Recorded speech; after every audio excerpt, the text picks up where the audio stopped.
Welcome,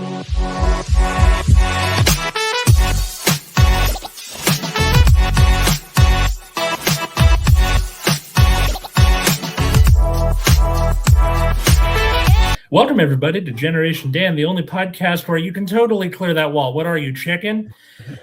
I'm Atlas Novack. I'm your millennial. Who else is here with me? I'm Dino, the genetic marvel, and I have, I've made people get hurt for that a few times that way. I've been that kind of person. Our guest today, our returning guest, is Max Mielecki. Hi, Max. How are you? What's up, Power Bottoms? Had to lead with it this time. Wonderful.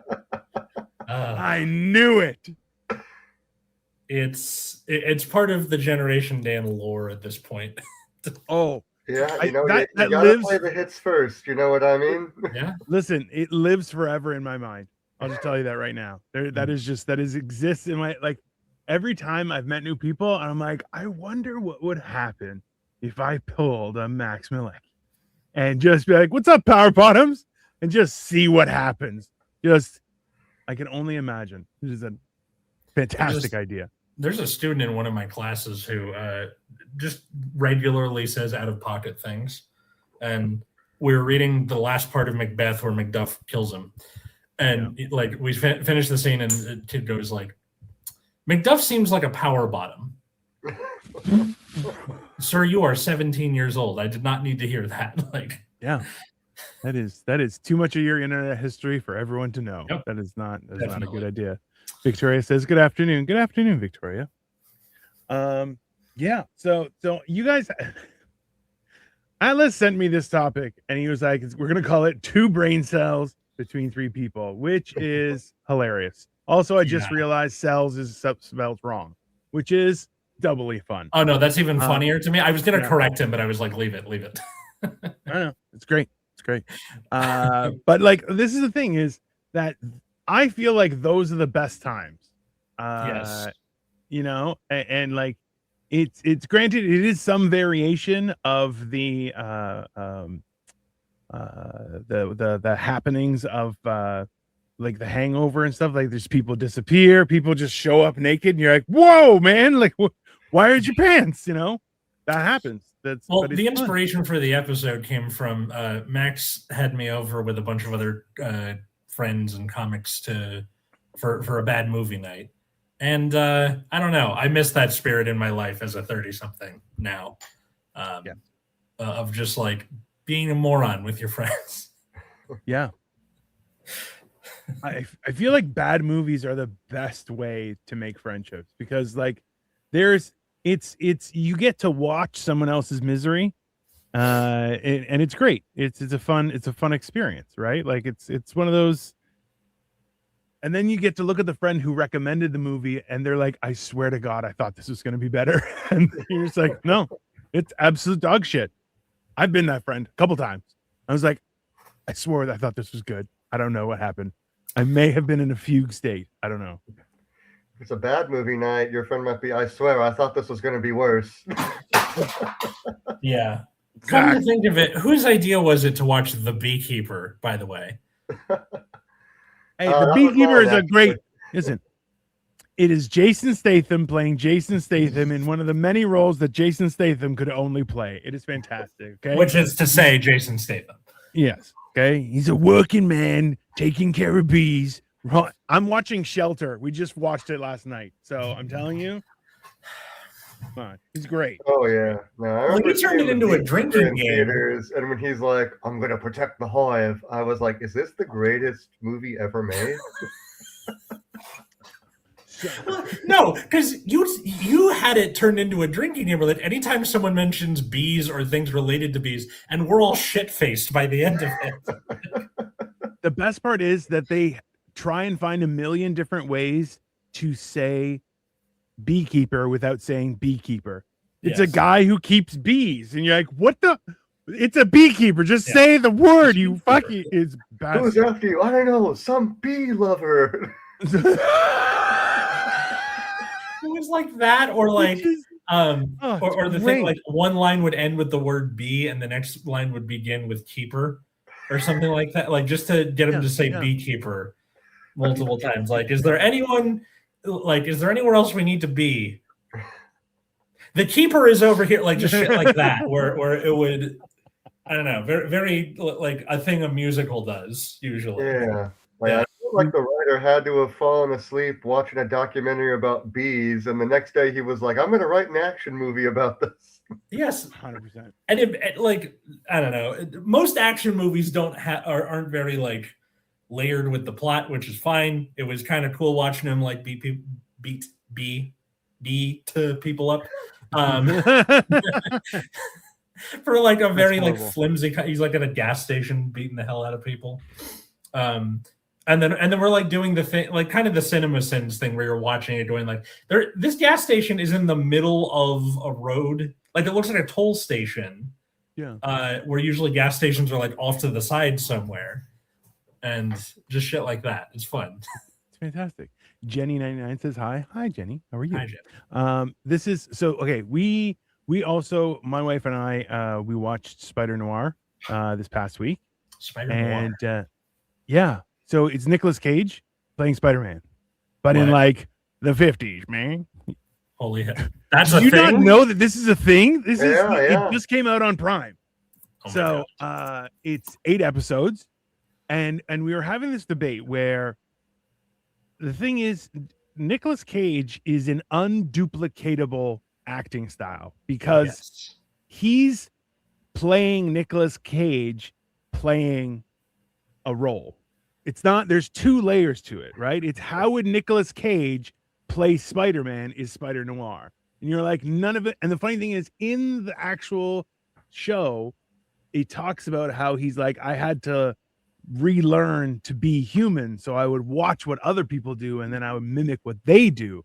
And you're like, that's Nicolas Cage, bro. Nicolas Cage is not a real person. He observes people and he's like, that I'm going to do that now. That's incorporated in my repertoire of conversation with Nicolas Cage.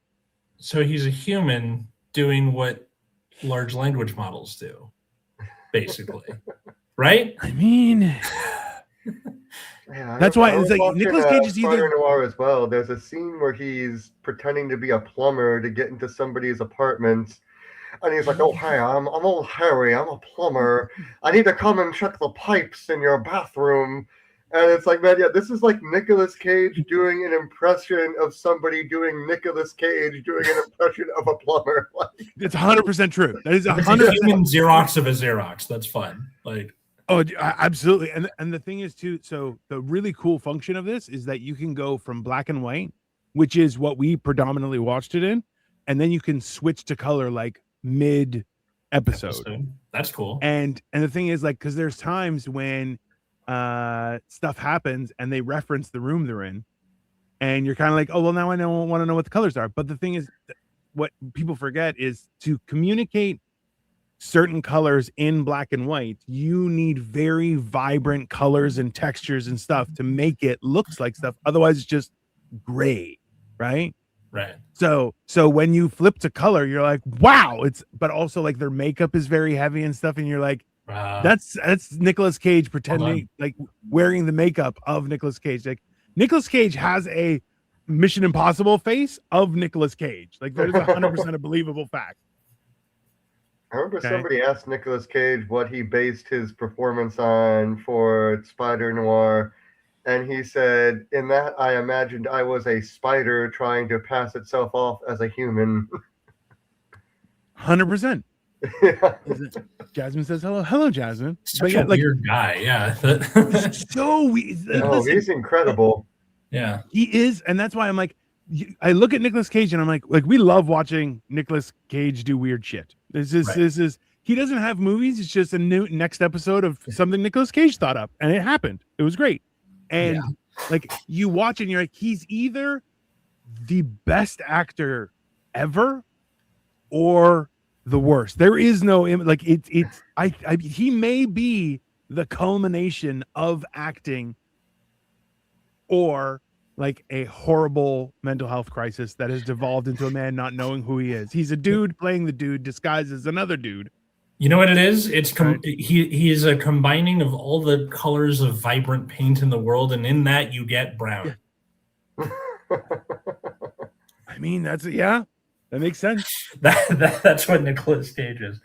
Yeah. What sort of like stuff did you guys do when you were kids, unattended with your friends? Like the friend from your class that was very clearly a bad influence, but you're like, I don't know, he seems cool. He has a slingshot or whatever. I mean, like, we weren't very adventurous, so like we would do, like when we had cars, like we would go play pool, we would, play video games, see movies. We would play dice down on the sidewalk. We played with a circle. We threw it down a hill. It was great. Yeah, like that would be probably like normal stuff. And then every once in a while, like we would drink and stuff, but it wasn't. I think one of the favorite things we would do is watch movies and order pizza, where we would each get our own medium pizza with dipping sauce, and then just like gorge ourselves with pizza and movies. And we would watch some weird shit too. Like we watched Dark City, not realizing that what the fuck we were watching. And hilariously, we watched it like 15 years later, and I was like, "Oh, it's pretty good." And then we kind of looked at each other and we're like, "We've seen that." We were just shit-faced and did not understand. When we were 17, we had no idea what the fuck that movie was about. I think we've done an episode like that where it's like the movies we saw way too young or something. Yeah, we might have. Max, what about you? Oh yeah, no, we would kind of like Dino. Yeah, we would watch movies and play video games and stuff. Like I remember the ritual on weekends was me and my buddy. We would drive down to it was like this big mall. Not really. It was like an outdoor mall, I guess. It was called Village Crossing, and they had like a used bookstore, and they had like a used like DVD and game shop there, and there was a movie theater. So we would go and see a movie, and then we would go to the used bookstore after and like find the weirdest shit we could find on the movie shelf, go back to my place and watch it. We'd go to the grocery store and buy like the weird sodas, like the weird off-brand stuff. Yeah. I remember we found this like off-brand version of Sprite called Bubble Up, and we were just like, why does this exist? They're gonna keep it for TV shows where they don't want to pay the rights to. Who owns Sprite? Is that Pepsi or Coke? I think that's Coke. Yeah, Okay. Sprite. 7-Up is Pepsi, no? I think so. Or like no, because if you go to like if it's like a machine that's Pepsi, it's like Pepsi Starry or like what used to be Sierra Mist. Starry is Pepsi. Right? Yeah, it used to be Sierra Mist. Sometimes Dr. Pepper, some kind of root beer, like that kind of stuff. But my friends and I used love to that girl stole Sierra Mist's name. Fantastic. That's so funny. Yeah. Yeah. Like I'm from West LA. So where my friends and I used to hang out is either the West Side Pavilion, which now doesn't exist anymore, RIP, and the 3rd Street Promenade, which kind of doesn't exist anymore. The facade is still there, but just most of the businesses are closed. Santa Monica Place, the mall at the end of it, is now vibrant, where it used to be dead. And like it seems like it's like Highlander. One can't live while the other survives. Either the mall is open and 3rd Street Promenade is dead, or the promenade's open and the mall's dead. When I was younger, it used to be the promenade. Now it's the mall that's alive. But we would go there and just kind of like hang out in the food court because that was what you could do when you're 15 and can't drive yet. You could take the bus to one or the other and just hang out. And they would have like a constantly playing loop of music videos for some reason. So it was like the only place that was doing what MTV was supposed to do in the 2000s and 2010s. I remember one time, because like around the time I was like 14, 15, I got like more into roller skating. Mm-hmm. So I snuck my roller skates in and like near the end of the day, skated up and down West Side Pavilion until I like slipped on something and fell on my ass, and the security guard threw me out. Nice. It was fun though. Like abandoned malls are like a smooth, flat surface for however long it is, and they're like, okay, we got 2 stores left. Who the fuck is gonna care at that point? So we talked about this, how like they're trying to turn old malls into like retirement living, because you're like, it's all indoors. You just build a subfloor with all the plumbing and everything, and you just build apartments. Yeah. And then they have a nice area to walk. They get a little sunlight. Just, you know, it's not a bad idea. But also, like, have you been to malls lately? You're like, it's weird. Like, either like some are okay, but like this is being held up by just consumerism. Like if you go to the Grove or the Glendale Galleria, like it's there, it's alive, but the Grove feels more like a tourist destination than anything else. Although recently now you can ride the D to the Grove. They finished the D-line extension. I knew this shirt was useful. So I'm guessing that'll get like more people there. But for the most part, the mall as we knew it is just not as much of a thing anymore. Like, especially when as a kid, like talking to my students, I'm like, what do you guys do on the weekends? We're like, we fucking play Roblox and be on Discord. Because that's the only like like you can't really go places without people being like, no kids, or you're trapped in a card dependent hellscape. Atlas talks about consumer urbanism. Put it on the bingo card. But yeah, like there's just not as much like fuckery you can get into as a kid. Man, the kids these days are so boring. Correct. Definitely. But that's the thing is like, so we knew people who did drugs, but you're like, I don't want their life. They're horrible. Like, I was gonna save that for the back half of the episode. No, but that was the thing where it's like, okay, like we would there were times we would get cigars and play poker. Nice. Okay, we were in your dad's backyard at his picnic table. Get the fuck out of here. Yeah, and you're like, I saw a painting with some dogs doing this. Yeah. So, but it was like, there were parties that happened. Those were fun. Like I was 19 and like for like New Year's 1999. I was 19 years old, which means I'm drinking age. I had lost a ton of weight and I was fabulous. Okay. I had a new leather jacket, which was awesome. I was super cool. It was one of these things where I'm like, it was a great time. Like that night will forever go down in my memory as a great evening. Also, a few very uncomfortable jokes were made about someone assaulting me sexually, and I was like, oh, guess I do look good now. Yeah. It was great. It was a great evening, I'll tell you that. It was great in a positive way. Listen, you know what? I was 19. Any attention, I was like, I'm loved. This is great. Did nothing about it. I ended up holding a girl's hair that I had brought because I told her, hey, you don't have to keep pace with me. I drink way more than everyone because I'm huge. And she's like, I can handle my liquor. Guess what? Could not handle her liquor. So when everyone started like crashing and everything, I was just holding her hair in the bathroom while she threw up constantly. It was hilarious. I had a great time. It was a great time. Fun. Max, did you ever get into like party shenanigans?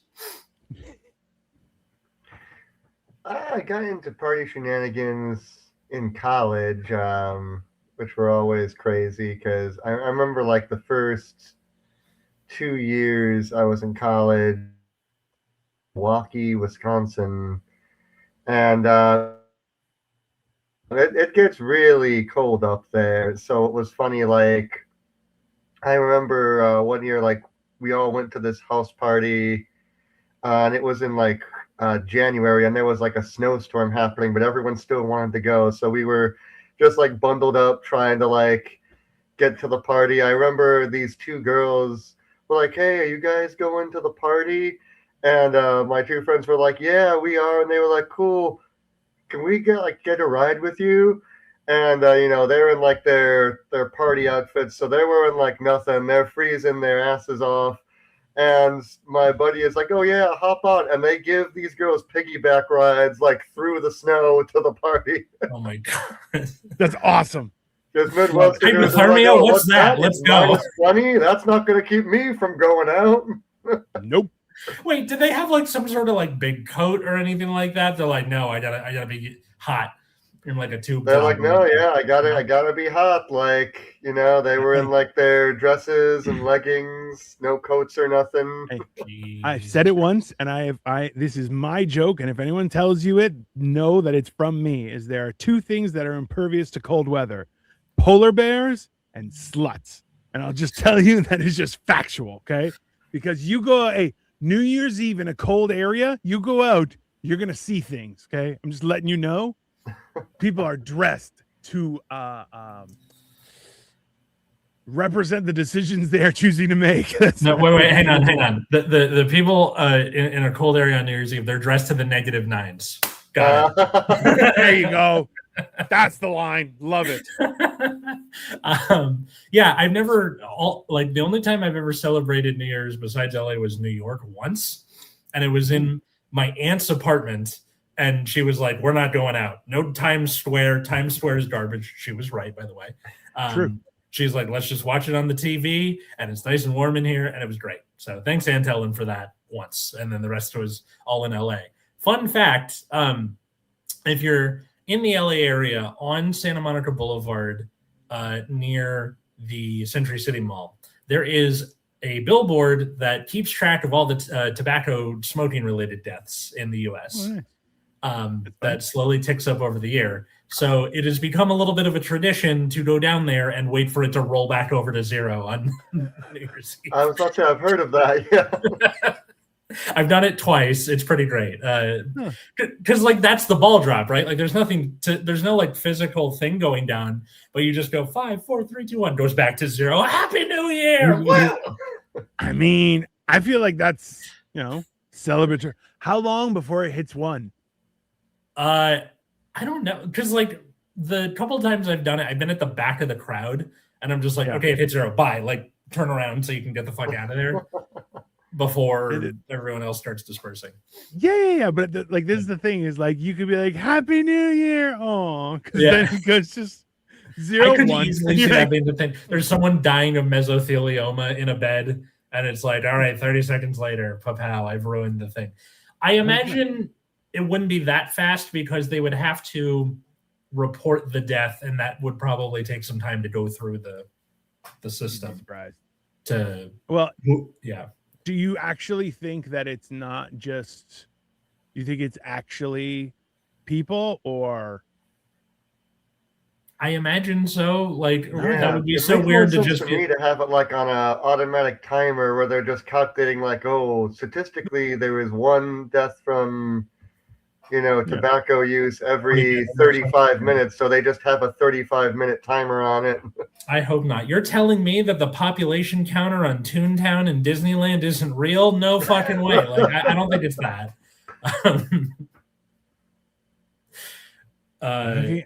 I'm looking at that thing because now I have questions. You have to. If I remember, I'll put up a run. You've got to have like a dedicated dude who just updates the billboard. Then, that is a information liaison person. Yeah, like that is it's an electronic counter, so I imagine it's connected to a computer somewhere. I don't think somebody goes up there with like all right, number 7. Okay, it's there. See, I don't think they have that. Here's my thing. Whose whole job is to monitor like an email, and whenever a death comes in, he has to push a button to increase the counter. Like, so this is there's a man making why a salary on that. There's 100%. Why do we not have that job where he call you if you have a smoking related death, you have to call the number and he gives you your number XYZ, and then he presses the button, it moves up. Your number X, boom, that's it. There has to be a way to automate that by now. I'm sure that no, but this is why are we eliminating good jobs? Okay, that is a hard call to make. You're like, I got another one. What number am I?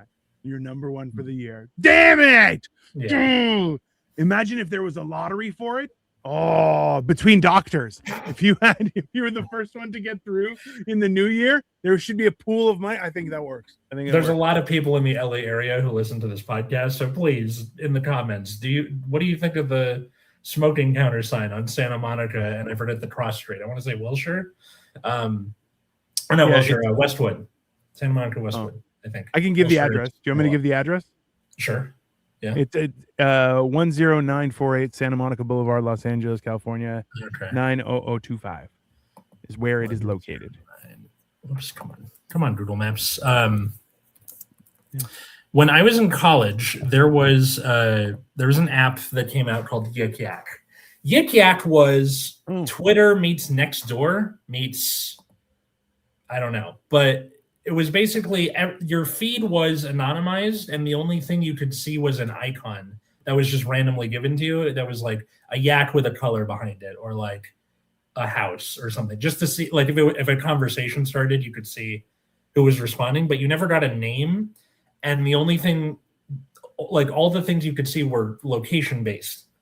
In college, this is the best thing ever, because it is, because you're checking this for people doing like, hey, there's a party at the like Delta Newhouse or whatever, and then you can go over there because somebody posted it on Yik Yak. And then if someone goes, hey, the cops are in the area, you can see that on Yik Yak. And that came out during the beginning of my junior year of college, and it like at the end of my senior year, they're like, hey, we got sued a fuck ton of times, so you have to like make a username, which defeats the whole purpose of it. So everybody left. And then couldn't you just use a username that's like made up, or no? Or Like is that just how they track it?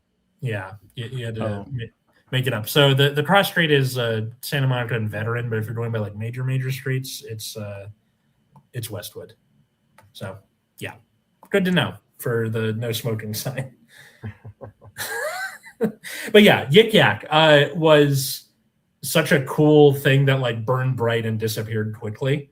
But that was very much a catalyst for random fuckery on the campus at UC Riverside, and I imagine a lot of other colleges in the US and beyond.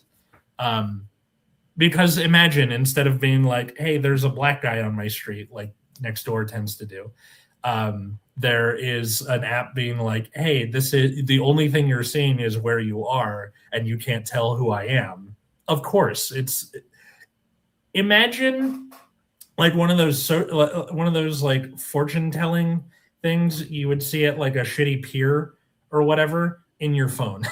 This is where you should go and what you should do around you. Fantastic. It was great.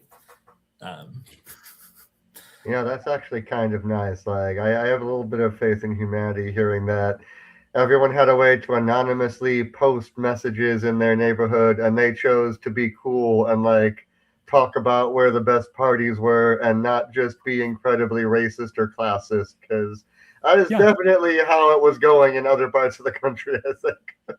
There's a time and a place for that stuff, and it's not when you're trying to have a good party. Okay, that's very reasonable. They got sued because there was cyberbullying, because of course there would be. It's anonymous, but at least it like fulfilled its purpose for a time, and I just happened to be there. Right? It's like being at Studio 54 in the 70s. It's like perfect time to be there.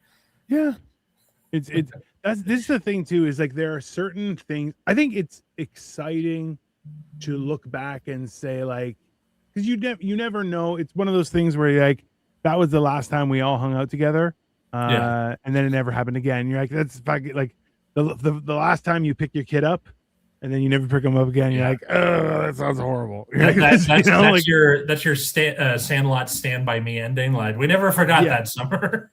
Yeah, I think finding those things are important. Like that was the one cool thing I was reading about. It was like do something like take one weekend a month to do something. Go on like a long weekend every quarter, and do a vacation once a year. And each time try and do like new things. Like you can't do something every single week, right? Like, no, of course not. It's like it's a lot. But the fact is, like, we're trying something because we're old, right? Is that we're trying to do activities not based on food. And I'll tell you, it is not an easy task. Okay. Because even that's the thing is, food has infiltrated all of our stuff that we do. It's because even when we go to the movies, we go to VIP movies where they will serve you food at your chair. And it is fantastic. It is, and then, it's problematic. But so now we're trying to do that kind of stuff. But it's like, eat at home, be reasonable, have a good time. You're like, these are good, but going on those hikes are good events, right? You have good, we go with friends and you try and have those kind of experience because, waking up not knowing where your clothes are while entertaining when you're young is not good when you're older. That is factual. Have you guys seen that show, The Four Seasons? Not yet. I don't think I have. Okay, so it's based off the Alan Alda movie from the 80s. But yeah, every couple episodes is they go on a trip once a quarter, right? These like group of friends. So you go from spring to winter over the season of episodes. It's really good. It was created by Tina Fey, and she and Steve Carell are both in it. Nice. Yeah. Really is solid. Is it a movie or a TV show? TV show. Season 1 was last year. Season 2 just premiered a week ago. So how many episodes? Is it half hours or 45 minutes or what's they're like hour-long episodes, but it's Netflix, so there's eight in a season. Okay. Because I've been wanting to see that because we just watched the Burrows. We watched Shelter with Jason Statham. Playing Jason Statham. As Jason Statham is bound to do as Jason Statham. Boy, I'm As a Jason man Statham. on a mission. Find me a working class job in this town so that I can destroy the mob. Every time. Can you imagine what would happen if you were a mobster and you walked into your mob boss's place and you're like, there's a guy who keeps bees outside burning the place down, and it's just seeing what the reaction would be. I feel like that would be entertaining in and of itself. Katie and I are rewatching The Sopranos right now, so that's doubly funny to me. If I was a mob goon and they were like, all right, you have to go to this construction site and shake down the foreman because they're not paying their protection money. If I showed up at that job site and I saw Jason Statham with a hammer putting up drywall, I would turn around. I would be like, you know what? I'm putting in my 2 weeks, not touching this, not with a 10-foot pole. Yeah. I'm going to ask for the money. The foreman's going to say he can't pay. I'm going to rough him up a bit, and then Jason Statham's going to clock me. Next thing I know, I'm waking up in the hospital. No, sir. No. Yeah. What? So you're saying that you're a snitch? No, I'm not saying I'm a snitch. I'm saying that there's a Jason Statham, and I don't want to deal with that. I'm saying I saw Jason Statham at the work site. This is going to kick off a 2-hour movie's worth of events. I'm out. It's 100% where you're like, oh, I can see where this is going. I don't want anything to do with no. You're like, I may die, but also it's going to be horrible. You're like, I was sick that day, not involved. Can you imagine being in a Jason Statham movie and you're like one of the last mobsters? You're like, I was sick that day. I had nothing to do with it. And he's like, all right, you'll live. And you're like, yes, fine. Great. No problem. The final rush of 50 goons are like, come on, boys. Statistically, one of us has to get him. Yeah. Well, I'll rush him one at a time. I love when you tell that to people, the why do the goons always go one at a time? And then someone else will say, well, because then they would get in each other's way. I'm like, that's the point is he can't handle that many things from that many directions, and you win. Human waves tactics, that's how the Russians beat the Germans. So it is hilarious. So there's a movie coming out this week. It's from Hong Kong. It's called The Furious. It's got Joe Taslim, who played Sub-Zero in the new Mortal Kombat movies. There is an insane scene where he is in a fight at a nightclub, and there's a UFC ring in the middle of it. All the goons start rushing him in the UFC ring. They pile up. They create a human pile because they're all fighting over each other to try to get him. Joe Taslim climbs to the top of the pile and then uses the pile to leap over the wall of the ring and escape. It is the greatest scene I have seen. That's pretty in cool. an action movie in the last 5 years. Listen, Wow. that was why Battle of the It's coming Bastards out like for next week. Yeah, like Battle of the Bastards was so good for the same exact reason. You're like, it was insane. You're like, yeah, bodies just piled up. He almost drowned. He was gonna win the fight, but also drown in dead bodies. Okay, that's real life shit. Okay, like that's. I don't know if you guys have seen. If you guys like action movies, you may have seen Old Boy, and it has a scene where it's a guy fighting an entire gang in a hallway, and all he has is a claw hammer. Okay. Okay. And it is so that scene has went on to be duplicated in a million different. So anytime you see a guy fighting a bunch of guys in a tight hallway with a one measly weapon, that's what they're trying to mimic. Okay. Because what they did was they just made one side of the hallway glass and just videotaped the whole thing of him going back and forth. One cut, just boom, boom, boom, boom, boom. Wild. Okay. It is a wild. It's also a disturbing fucking movie, okay? But it is graphic because if you don't know, a claw hammer is kind of the paper to rock of people's skull. It kind of just you lose. You just because your whole brain explodes. It's fantastic. It's a great experience. But yeah. Those kind of things are fucking they're that's what Furious. I think where is it coming out? It's coming out on Thursday. Yeah. So Damn. 12, like it is coming out like soon. It's already out here. Oh, Trying to see where it's playing. Oh yeah, no, it's you should incredible. watch it and then do a little like a review short. Yeah, well, oh, Max, you weren't here when I showed Atlas, so just to brag a little bit. So I got this shirt, which is I Have the Power, the animated series. Okay, incredible. Well done. Which is in the celebration of me building a Mega Constructs Castle Grayskull in commemoration of watching the movie, which we went and saw on Friday. It was awesome. I heard that's actually good. I never in a million years thought I would see like a big budget live action He-Man show, like going back to stupid stuff you would do with your friends.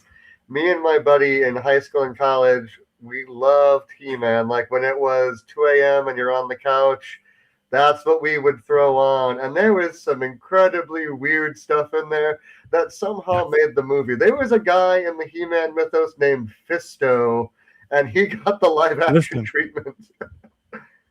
Let me tell you this.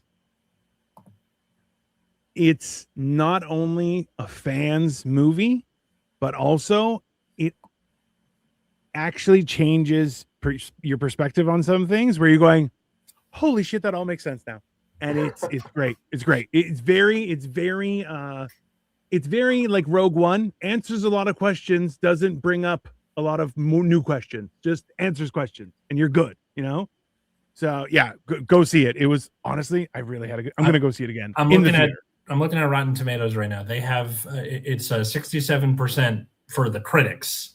Yeah. So my alphas out there do the thing, but for the like audience, 87, that's pretty good. Like, yeah. Oh yeah. And to think like this was one of the movies that they announced like after Barbie was such a big fucking deal. And they're like, we're doing all these movies based on toys. And people were like, okay, that's stupid. Keep it going. Keep the yeah. Like that's awesome. They've been trying to make He-Man happen for years. 100%, right? And look, and the thing is, the original. I'm assuming you guys have seen the original Masters of the Universe. Bits and pieces. With Dolph Lundgren. Right? It's a little before our time, I think, Max. Right?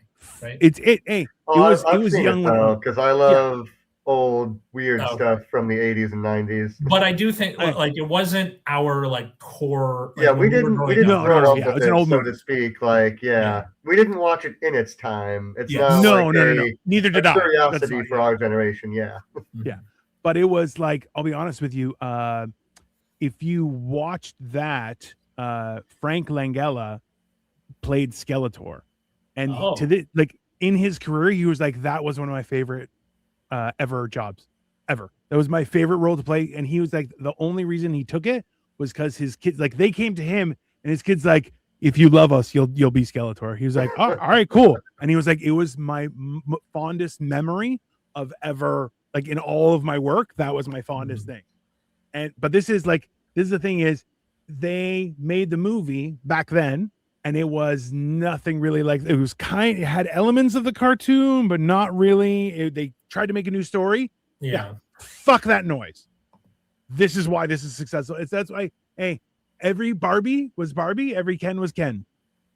Doesn't make sense. Yeah.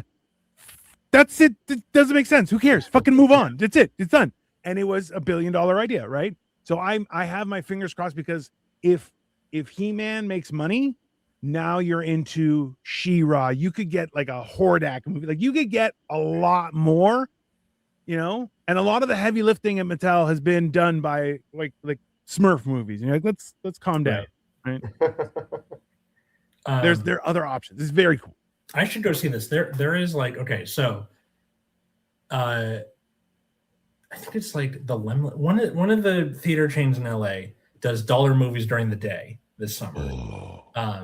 And as a teacher, I'm very free during the day in the summer, and my wife is not. So this is my chance to go see all the movies like I don't want to drag her to, or that kind of thing, where like whenever I go see a movie by myself, I always get the side eye, but like going to see a movie by yourself is fucking awesome. So yeah, I gotta put this on my list of stuff I should go see. I should go see the Furious, and here movies I gotta see, because probably how this is gonna work is I'm gonna drive her to work in the mornings, and then I pick her up in the afternoons because we share a car, and then during the day go do shit like this. Okay, man. I got that AMC pass. If I have a day off, sometimes I'll just book myself a double feature and be like, oh, it's Max's time. Hey, that's the thing is, if you play your cards right, you can get a matinee, and if you get a large popcorn, large drink, they're refillable,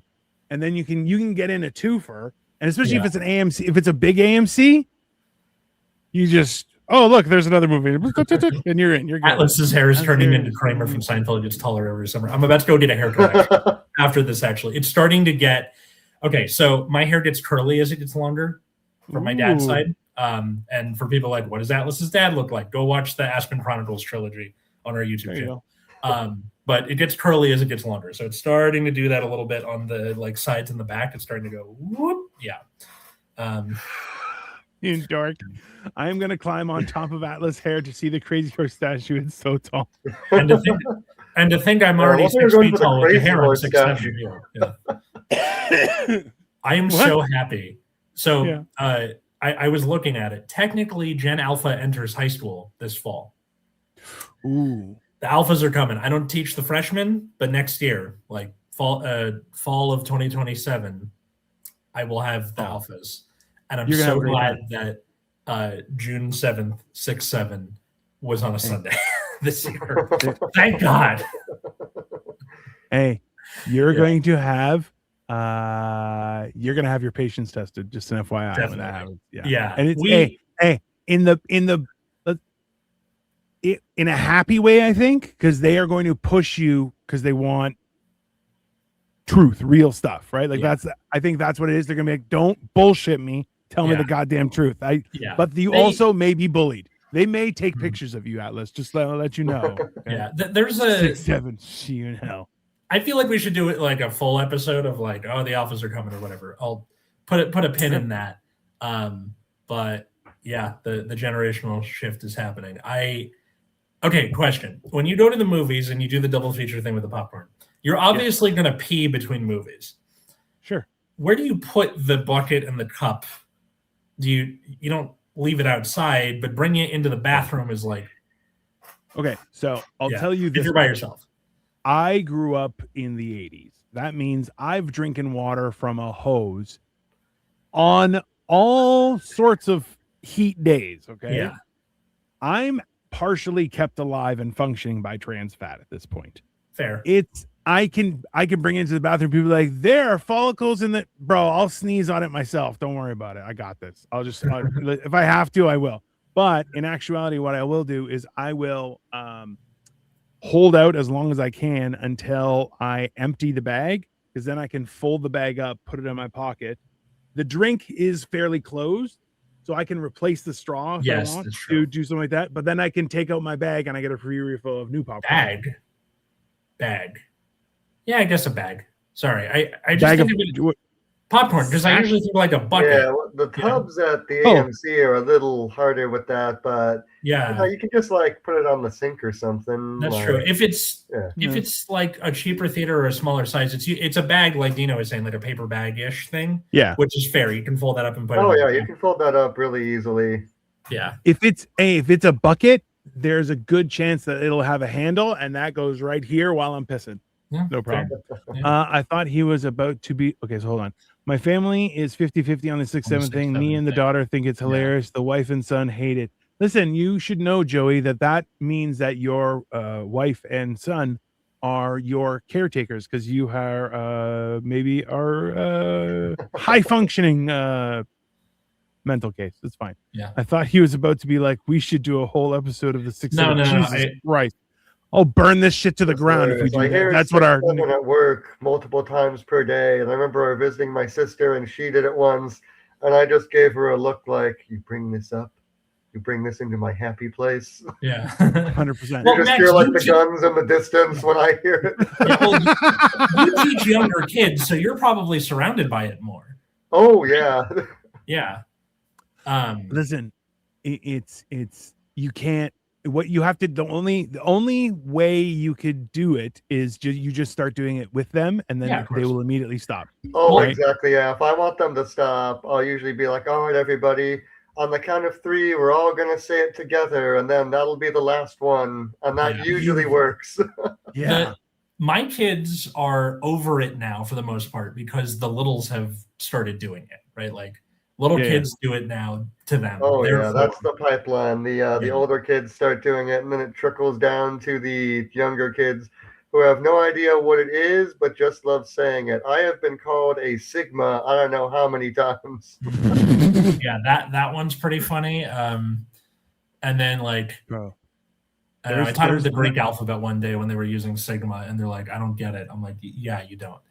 But yeah, here's a nugget I think we will all appreciate. When I first heard it, I joked. I was like, "Oh, Sigma, are you guys talking about the villain of Mega Man X on Super Nintendo?" Nice. And Well wait, done. there's Perfect. a villain named Sigma? Wow, Yeah. that's so cool. Listen, Yeah, there's that's always another way to do it is like get it so flagrantly wrong that they're just like, "This isn't fun anymore." no. It's listen. It's 100%. Joey said, "Leave it in the seat." The Yeah, scene- but well, then they between clean it up. movies- That's the problem. Also, it's That's usually hey, that is a great way though to be like, "Oh, I wanted to watch the end of the credits. You guys already threw my stuff away. I wasn't done." I get new stuff immediately. Listen, there are lots of shenanigans you can do. Mhm. Bro, we are generation that played in sewage thinking it was mud at Woodstock 99. Gen X never Yeah. gets sick. Actually, I mean, okay, that's so- gross. I usually I get sick once a year and like catastrophically, like I am laid Sure. really fucking low for like a week Yeah, yeah. and then I'm okay. I didn't get that kind of sick this year, despite Huh. still teaching. This is my theory. So my classroom is an old building where the doorknobs are still made of brass. Yep. Brass do it. is self-disinfecting. Correct. I'm guessing that the self-disinfecting brass meant that I didn't, because people touch their gross face and then touch the doorknob. And then Yeah. you touch the doorknob and touch your gross face, and that's how you get sick. Yeah. That's my theory as to why I didn't get sick this year. You're 100% correct. Don't tell anyone in your school Yeah. because they will change it. Yeah. No, well, it's an old building. Like this was made Hey, in I like have the fond 50s or memories 60s. of licking doorknobs with my friends after school. I knew a guy You that for bastard. $5, if you saw a bug on the wall or a spider, and you Mhm. were like, "I'll give you $5," and he would kill it and then lick it off the wall Oh my for God, $5. gross. I mean, the we only also- like bug problem I had was ants, and like ants hate cinnamon. So I started doing the like, you know how you throw salt in front of your doorway to ward off a ghost? Cinnamon. sure, Just cinnamon. That's cinnamon. fine. I'm It's because you're seasoning my married. friend. It's because you're married, possibly. Married men cannot get sick because women are No, assholes. no, That's not true. Katie gets sick all the goddamn time. because she teaches kindergartners. Our pain tolerance, correct. That I'll give you. So there's actually a thing that was like, actually men suffer more when they have the common cold than women do. It's actually, there's a scientific explanation for it, which I don't remember. I just remember. That sounds like it was made by men. That sounds like a bunch of bonehead scientists being like, we gotta give one to the guys. Like, wake up, bro. Everything you are surrounded by was made for men. Get over it. Anyways, so our pain tolerance is, sure it is. Atlas used to masturbate into the phone and remotes at hotel. Then the next day, call the room friendly, tell the person, turn on channel 5. I don't even get that one. What is he talking about? Hey, Joey's the reason you can't use the coffee maker in your hotel room. Let's say that right now. Yes. Okay? He's the reason why you should never, if there's a carafe, don't use it. Joey is the one without the brain cell. Joey is the one who, like, because Max, we have a group chat with him and the two of us, and I'm like, he's the fucking the friend that your mom goes, no more hanging out with him. You do bad things when you're with something about that boy shakes up your soda. Yes, exactly. That's a very like Midwest way of putting things. Also, what's up, Power Bottoms? Exactly. It's fine. They when I was a kid, I had this friend, Will Reagan. Shout out Will wherever you are. But he, like, we were really good friends, but he was a bad influence on me, like, for sure. He took me ding dong ditching in his suburban neighborhood where, like, people were way too involved. This is before the era of Nextdoor and ring doorbell cameras, that wasn't an issue. But more than once, we would like ring the doorbell and start running, and people would chase after us. Like open the door and like start booking it, and like we're 10, right? So they have longer legs. You have to get creative with, you have to crawl into small places and go through fences and stuff, and just climb a tree. Bushes. It was like if Boo Radley was as dangerous as the kids thought they were. Like 100%. He says, "quote Your titties smell like I-90." Jesus Christ. Joey regularly makes me take more time editing because he says dumb shit like this. That's fair. LOL. You can tell Atlas is young, and he called the game with Jesus. Joey. What is the? Never mind. Joey Joey's problematic. This is the funny thing is though, like you knew. So I had this was my two older brothers. Actually, my oldest brother, he had a friend where my parents were like, we need to move. You can't be friends with that kid anymore. And it was like moving was enough that because they like this is the problem is all of my siblings were all idiots in that we were raised to be honest. We were raised not to lie. We were raised with good principles in mind and weren't told, oh, by the way, nobody else works by these rules. Not one person, not one. There isn't a human being. Like if someone says, like I have the urge when someone says, oh, I don't have enough money to get a ticket for your mom. My first inclination is like, I have money here. You could take it. Go see your mom. And they go, oh, no. People are just full of shit. There's no emergency. They're just trying to steal your money. And it's like, oh, okay. And I just walk away. But it takes a second, right? And then you find out that, they would blame my brother for stuff. And like, it was like to the point where like police were called for vandalism and stuff. And they would blame my brother. And my brother's like, no, I didn't do it. I was there, but he did it. And they're like, well, that doesn't matter. So now you're blamed. And my parents are like, we're just leaving, right? Hence, no internet. You could just leave places and no one would ever see you again. That's it. Just never go back to your neighborhood. I don't know what happened. They were here and then they were gone.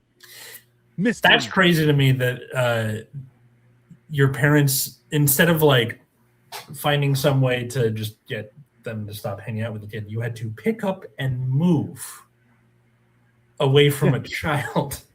To make that work. They were a bad influence. Gotta go. Because you can't, if you're in the same building complex, neighborhood, all the kids played together. Right? There was an immediate hierarchy. So if everyone had kids, varying ages, there was a hierarchy created. It was a whole thing, right? That was just how things, there was like, remember, like when I was growing up, there was a skinhead scare that they were in the forest with Oh, right. whatever. Okay. Early 90s. Like, yeah. So everyone walked home in groups. Mm. And we would actually arrange it on a specific path. So you would have like the last two people were really close to each other, or they would be within eyesight, so that we would wait and they would both go inside the house. That we were all got home safe. Okay. Nuts shit. Okay, because you know what? Nobody fucking cared. Nobody fucking cared. None of that shit is real. Okay, so there's a whole documentary I'm on, like these crazy things that people were like, there were skinheads in the forest burning crosses. You're like, yeah. Just fucking in the 30s. Just what the fuck is happening right now? It was the 90s. It was a weird time, right? But yeah, that's that. Like neighborhoods meant something different. I think like it's probably you guys, maybe a couple generations after that, whereas like there was no more neighborhood. There are no more neighborhood kids. Now there are like just gangs. Like literally, it's become a lot, right? Yeah, it seems like the areas where like with neighborhood kids, like the suburbs doesn't have a lot of that anymore. No. Like even the neighborhood I grew up in at first was just my sister and I, and it was later, like after my parents divorced, that I like moved to an area that was a neighborhood with kids. Yeah. Bro, but you only need one bad kid in a neighborhood. Like this is back when poor people could afford houses. So back when there was a bad kid in there. There were streets where there was a bad kid would hang out. Like, oh yeah, we don't go over there. And then the funny thing was that like I was bigger than everybody else. So like the bad kid would try and bully me, and I'm like, yeah, don't touch me. And they're like, what are you gonna do? And I'm like, push. And just fall down. Yeah. And they're like, and then they would cry, and I'm like, why you attacked me? I don't understand what the problem. It was very funny because then because of I was brought up to be able to speak publicly, and I'm like make eye contact, shake hands. I'm 5 years old, and I'm like, hello, sir, good day to you. I'm off to work at the office. Like it was ridiculous, right? But that's the thing is like, so parents be like, well, what happened? And I'm like, he attacked me. I stopped him and I said, don't touch me. He touched me. So I pushed him on the ground and now he's crying because he's a bitch. And my parents are like, don't say bitch. And I'm like, because he's a pussy. They're like, that's worse. Yeah. It's fine. There was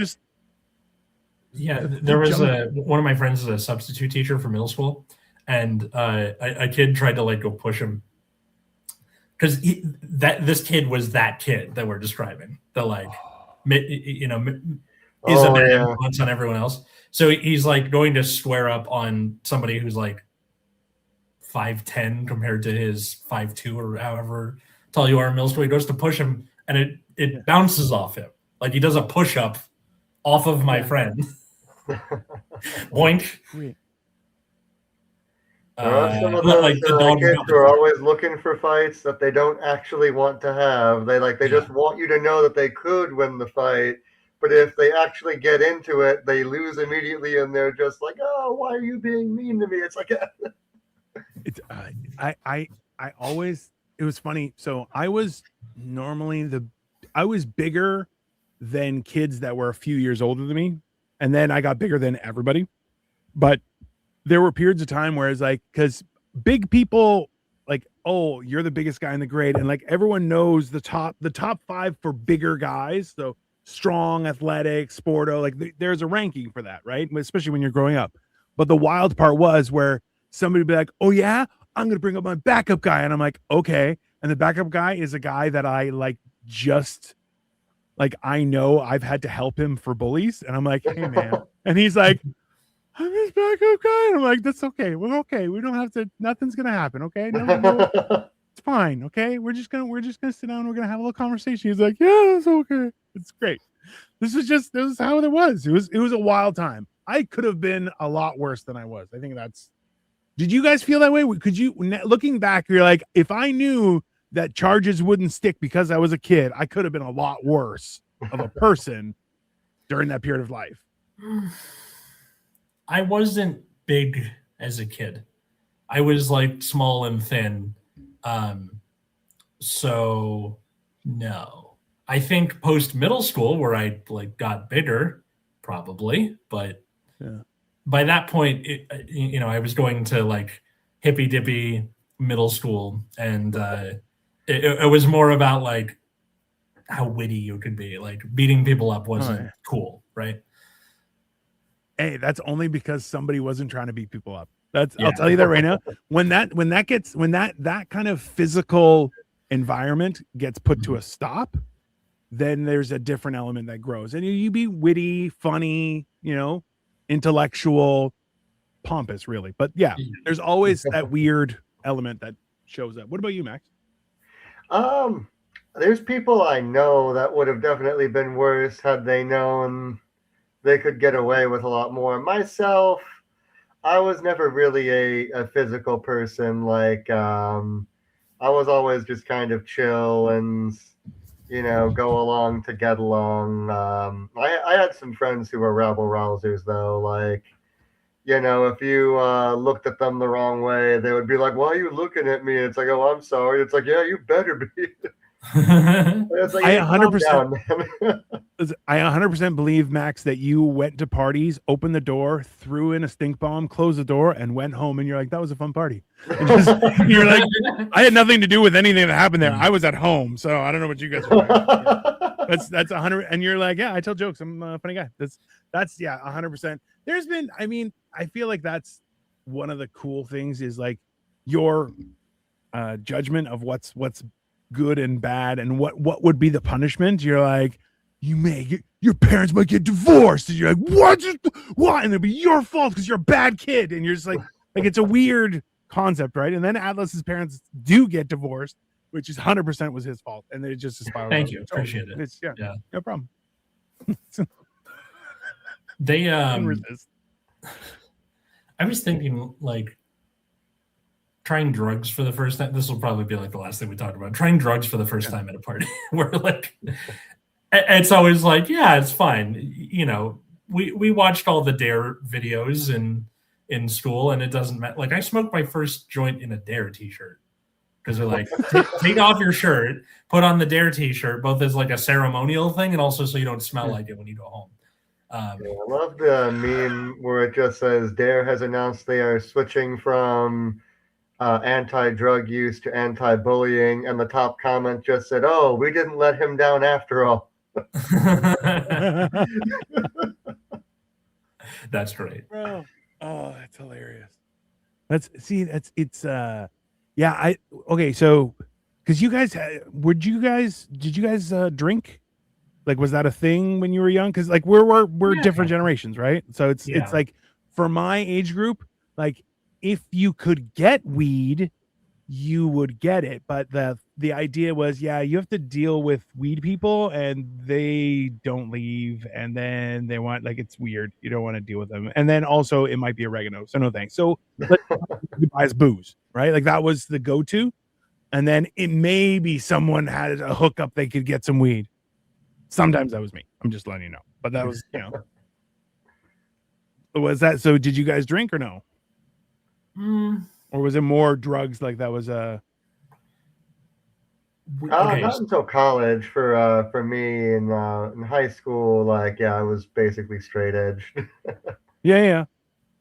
I think like, weed was starting to become like medicinal. Okay, this is for California at least. Weed was starting to become medicinally legal. Like late 2000s, early 2010s when I'm entering high school.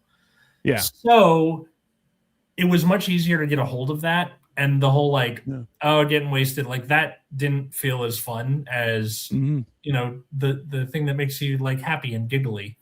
And then also the hippy dippy school that I went to, there was a lot of rumors going around that the teachers smoked weed, which probably was true for at least one of them. Like, I got 2 examples and they're on the screen, bro. Exactly. So, I think that was just the thing that we like bent towards because it was easier to get like, oh, my dad has a prescription and I snuck in into his stash and pulled some out. Like that's easier to get a hold of, I think, than a fake ID. Definitely. Yeah. Like I bought my first case of beer. I was 15 years old. The legal drinking age is 19 here. I walked in and said, "Can I get a case of Canadian?" And they're like, "Yep, here you go." I said, "Here's my money." I walked out and I was like, I don't know what the big deal is. I also looked like this, just less gray hair. That was it. It was basically the same. I don't know. There are a lot of events. Like the first time I smoked a joint was at school. That was stupid. Then the first time I got drunk was at my sister's wedding. No. It was probably at it was probably my sister's wedding. I was 14 and I drank like 16 beers. It was a lot. But like I didn't throw up. I was good. It was great. And then I told my mom's like, I saw you drinking. What are you drinking? I said, I just had like 3 beers. 3 beers. I'm like, I did not have 3 beers, Mom. I had a lot more than 3 beers. And then my brother bartender isn't paying attention. I said 3, and my brother was just eyes wide and looked and was like, what the fuck? He had already said like 8. And I'm like, I just had 3. She's like, you're 14. And I'm like, my brothers gave them to me. Like, hey, nobody gave me anything. I walked right to the bar, be like, I'll have a beer, thank you. And they were just like, yeah, whatever, it's fine. It's great. Great time.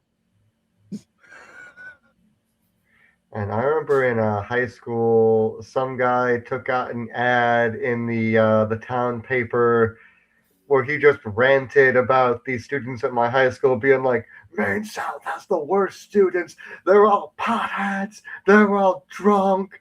They're the worst people on the face of the earth. And it was like, what? Who hurt you? Like, he takes out an ad in the newspaper. So this is a teacher that does this, or this is just some guy who lives in the neighborhood. Okay, so one of the students takes out an ad in the newspaper to yell about his classmates in a medium that his classmates wouldn't fucking read in the first place. Correct. Well, this is like an adult. This is like an old man. Oh, okay. That makes a lot more sense. I thought it was like one of your classmates is like, you know what? This is going to be the burn book from Mean Girls. No, yeah, it was like an old man like yells at cloud moment. Like 100%. That's fantastic. Can I ask you a question? I'm too old to know what Facebook is, and also it was just invented, so I'm gonna rant the newspaper. Love it. I have to ask, like, okay, do you guys remember what the name of the old man that lived beside Dennis the Menace was? Old man. I want to say Furley. Mr. Furley. I don't remember, but I'm like, I feel like it was that guy. Like that is Walter Matthau in real life, who just freaked out. He's like, there are kids in that school are ruining this neighborhood. And I can picture that, like, oh my God, that'd be the greatest event of history. Like that'd be I've never had anyone complain like that about me. Like that is 100% an achievement. That is a Nicolas Cage moment where it's like, it may have been the greatest thing of all time or the worst. It is. I don't know. It can go both ways. But, yeah, no, this guy had to be dedicated. He called up the paper. He bought himself ad space. They were like, what do you want to say? And he sent them this diatribe. This like florid Buddy Rich tape of a... this Alex Jones like rant. Oh, the kids at Maine South are putting stuff in the water and turning the Mr. Wilson. I looked it up. It's Mr. Wilson. Mr. Wilson. Oh yeah. Yeah, there you go. Yeah. That's 100%. That is so insane to me. Like that people, like I heard after the fact, people were like, oh, this person was like in a whole complaint with 3 other families. And I'm like, did anyone just go to school? Is that not a thing? Like I was busy. Like I didn't even get good grades and I was busy. I can only imagine people who got good grades, how busy they were. But I'll tell you, they weren't fucking doing shit. Like it was weird times. It was honestly, I feel like that's the hardest part about adolescence is you think like it taking up so much room in your existence. Yes. Because it's such a huge part of your existence at that moment. The rest of your life, you're like, oh, nobody gives a shit. It's like I see I friended people that I knew from school that I'm like, I don't know why you're on my Facebook. I don't care if it's your birthday. I wouldn't have wished you a happy birthday if I saw you in real life. I could give a shit. You know, it's weird, but it is. There are memories you have from that time where you're like, at the time, it's like somebody. Oh, we were dating for a week. You're like, my life is over. It's not. Nobody cares, man. That's people a lot have been married for 40 years, and they're like, yeah, my life is over. You're like, okay, whatever.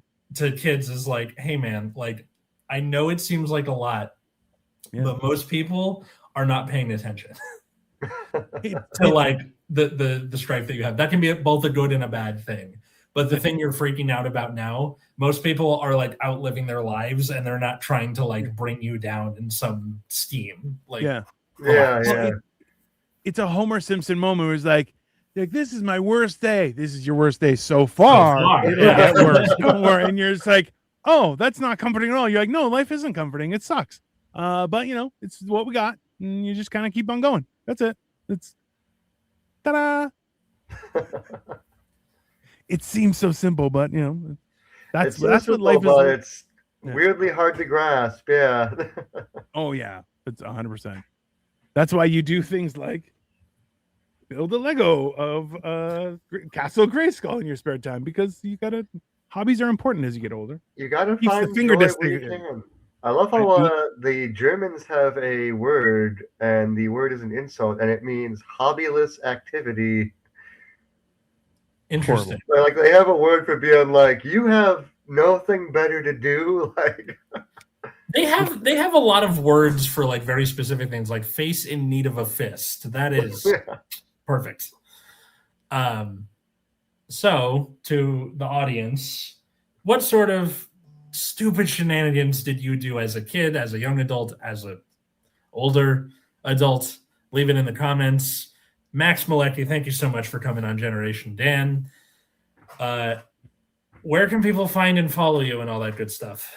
You can follow me on Instagram at Max Mielecki. If you are into live professional comedic engagements, you can follow the show I run, Further Comedy, Further with a U. That is a monthly show in Echo Park for those in the Los Angeles area. And you can follow me on Letterboxd at OneFlu for my unfiltered opinions on kung fu movies from the 80s. That Jason Statham is in for some reason. You can follow the show at Generation Dan wherever all that stuff is found, as well as follow me at Atlas Novack in all those places. I might be getting a new TikTok because mine is possibly shadow banned. I don't know, but Mr. Novack, so Mr. Novack is the backup one. If you happen to come across that for TikTok, but otherwise it's at Atlas Novack. I do a monthly show in Azusa at Beyond the Canvas Studio. The next show is June 27th with Rivers Langley and Drew Landry are the two comics appearing with me. Check that out. Follow my other show, Nexus at Night, on YouTube every Friday at 7 p.m. Pacific. How about you, Dino?